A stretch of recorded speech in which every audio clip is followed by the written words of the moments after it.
and reprogram the individual. And I have to use the word reprogram, but that's what's been happening. We've been programmed to think and to act a certain way. Very good. And so, Reverend Campbell, so that's what we're trying to do, reprogram them. Is that what we're trying to do? It is. You know, when you look at a body, the body dies if the head is not there. And if you can cut the head off, or you can take a person's mind, you can control their body.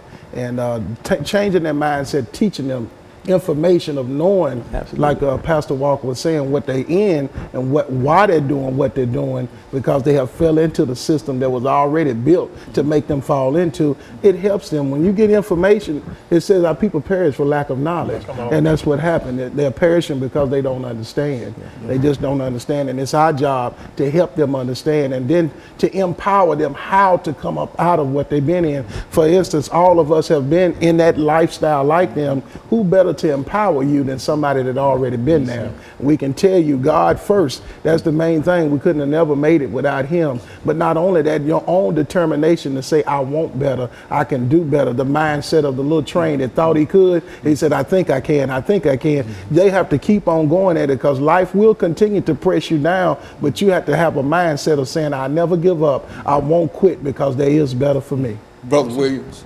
Yeah, I definitely agree with everything they're saying. It's very good. And what I see, Dr. Haney, is a lack of education. It's been the root of the problem. ever since slavery. They didn't allow them to read, and the Bible was the main thing that they kept from them. And they found that, you know, understanding, if we can keep them out of from a knowledge of who they are, then we can give them who we think they are, you know, and they'll adapt to that. And so that's what we've seen. We've seen these ideologies been perpetuated over our people for, you know, centuries of time, and that's what they have adapted to, and they've taken it on as their own character or personality, and they're acting it out, just as these two men of God have just said. But I think what we have to do in reclaiming is getting them to first know who they are, and then we'll come under that and fortifying them with education, teaching them history, you know, teaching them about you know, how to empower other communities, and not just their own, you know, because a lot of what we'll see in our communities is that person that has made it out, like ourselves, that have got it brought out of the fire. A lot of them have said, okay, well, I'm gonna move on the outskirts because I don't have to deal with it. You know, I don't have to get involved. You know, God saved me, praise God. You know, so, but what we need is to empower, just like they said, is those that have been awakened. We need to go back. You know, the Bible even says that when you've been restored, go back and strengthen your brother. So that's what we're doing. And we need people to band with us. We need people to band with us. To help empower and educate and to reclaim our young men.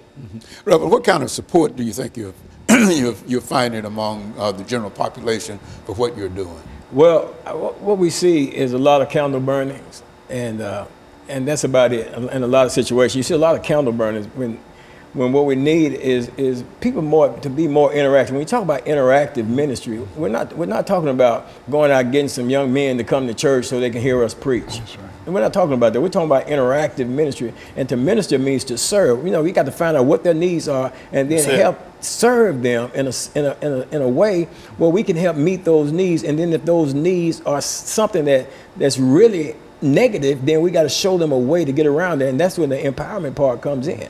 But you know, it's going to take community involvement. It's going to take families involvement. It's going to take the mother that's raising these children to take a firm stand, you know, and get the information, seek the information, and understand if I got a weakness in an area, go find it, find the strength so I can be strengthened in the area, because my children, and especially my sons' lives are at stake if I don't do that. And then we got to tell the fathers that if you impregnate this girl, then you impregnate her. You can't run off and not take care of the child and then complain when she takes you through child support. You know what I'm saying? There's got to be a system of support, and it's got to come from all areas, and it's got to come from the church. It's got to come from the school. It's got to come from our being involved in the school. We have to show up in the schools.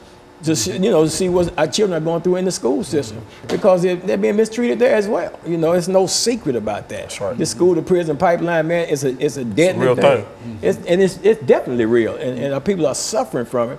And and people say, you talk about the knowledge part, Pastor Bishop, and it's our people perish for a lack of knowledge, but we were taught what you don't know won't hurt you, but what you don't know is destroying you. Yes. So the power comes in when we tell somebody, like Mr. Williams said, who they are, then that gives them power to move forward into the greater things in life that God has designed and purpose for us to do. Because for many years of our lives, I'm sure, I know I did, I didn't know who I was. Brother Campbell, the last statements here.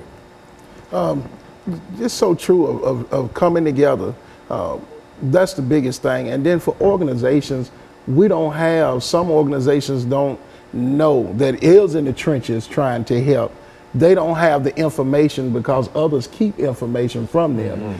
Everybody got to be willing to pour into each other and to help each other with information. We might be reaching them one way, but we need to also help provide a job for them. And we need people to share that kind of information. And let me thank the three of you, Pastor Walker and Reverend Campbell and Reverend Williams, for coming by and bringing that excellent information. And I think that if we simply sort of follow things and pay attention to what you're saying, I think that we might be able to move. And let me, of course, encourage our audience to tune in again next week for another informative edition of Comments. Thank you and good morning.